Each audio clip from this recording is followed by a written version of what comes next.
Hey guys, welcome back to the channel. You're watching Piano Decoded with me, Benny Keys, and I've got quite an interesting one for you today.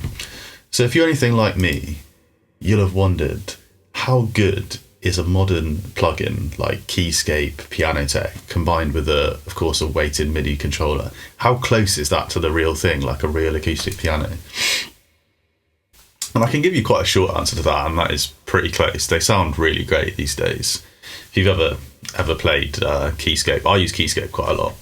But how close really are they? Is there an audible difference? I've looked into this, and it's interesting to note that actually we don't really know. You'd think this would be quite an easy experiment to run, like, you know, get a pianist to record a piece on a real acoustic piano and then also record it on a Keyscape or Pianotech, and just get people to say which they prefer, which one's better, whether people can tell the difference. And there is a bit of this kind of research been done. I found one paper where they compared Pianotech. Pianotech's actually kind of an interesting one because it does do physical modelling of a real piano rather than just sort of sample-based round robins and velocity layers and stuff. So, but interestingly, in this study, people actually rated Pianotech as more realistic than the recording of an acoustic piano. And it's pretty hard to know what to make of that, right? Possibly the acoustic piano was recorded badly, so that's why we're getting that rating. But more recently, I've come across another paper, and it seems to prove that there's a meaningful difference between a acoustic piano and a MIDI-based plugin. So I'll try and describe what they've shown, and of course I'll link in the description to the paper, and you can see what you think, make your own conclusions from it.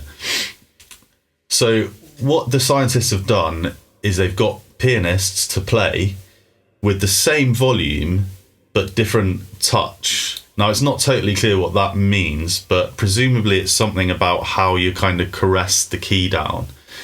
And the standard story with acoustic pianos is that this doesn't make a difference to the sound because of the what's called escapement, which is a kind of mechanism that's in an acoustic piano, which allows the hammer to strike the strings and then immediately come away.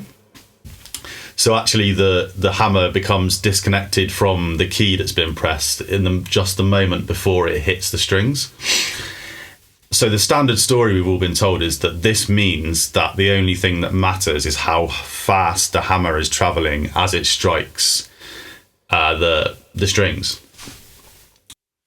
So I suppose a question, if we believe this, that actually the sort of velocity profile, if you like, of how the key's been pressed and how the hammer approaches and sort of strikes the strings can really be a form of expression, then is this possible to capture on a MIDI instrument?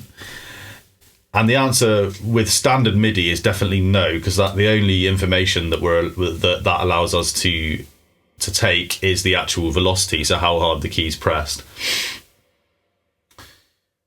But we have this modern thing called MPE, which stands for MIDI polyphonic expression, and actually this probably can let us capture this kind of idea of it's the actual profile, the velocity profile of how a key's being pressed that can really express the a timbre and touch. So I'll say a bit more about MPE. You might have seen the Osmos Expressive E keyboard. I think that's the most famous kind of MPE controller around. I've been lucky enough to play an Arturia Polybrute 12. I'm not sure if this is actually proper MPE, but it's certainly that style of keyboard, and it's got sort of polyphonic aftertouch and other things. And I did notice that the keyboard really felt alive. There's a sort of real kind of tangible quality to it that maybe you also get on an acoustic piano. I actually haven't played acoustic pianos that much myself. I've mainly just played sort of electric pianos. But yeah, MPE contains precisely the information that we would need to have this velocity profile, and indeed the Arturia Polybrute 12 and the Osmos E, they can track how far the key's being pressed, and use that. You can sort of create swells with this sort of thing. So somehow there might be an angle there where you could model the velocity profile of the key as it's being pressed and translate that into somehow how the felt might deform. So maybe this could be a future direction for piano tech. But yeah, it seems that, at least according to science, there really is more to playing the piano than just how hard you hit the notes. So I think that's quite nice and quite interesting.